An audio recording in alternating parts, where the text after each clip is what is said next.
Everyone, সবাইকে নমস্কার এবং আদাব জানিয়ে এই ভিডিওটি শুরু করতেছি। আশা করি সবাই ভালো আছেন, আমিও ভালো আছি। আজকে আপনাদের জন্য আরেকটি নতুন ভিডিও নিয়ে আসলাম। একটি ফোন দিয়ে কিভাবে আপনি মক ডিজাইন করবেন তা ভিডিওতে সম্পূর্ণ আজকে দেখাবো। তো চলো ভিডিওটি শুরু করা যাক।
আশা করি আমার এই ভিডিওটি আপনারা বুঝতে পারছেন যে কিভাবে আপনার ফোন দিয়ে মক ডিজাইন করবেন।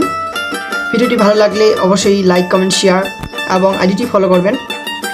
ফলো করে সাথে থাকবেন এবং নতুন নতুন ভিডিও আপনি প্রতিনিয়ত পাবেন। আবারও নতুন কিছু ভিডিও নিয়ে আপনাদের সাথে দেখা হবে, নতুন কোনো ডিজাইন নিয়ে আসব সবার মাঝে। ততক্ষণ সবাই ভালো থাকবেন, সুস্থ থাকবেন। আবার দেখা হবে।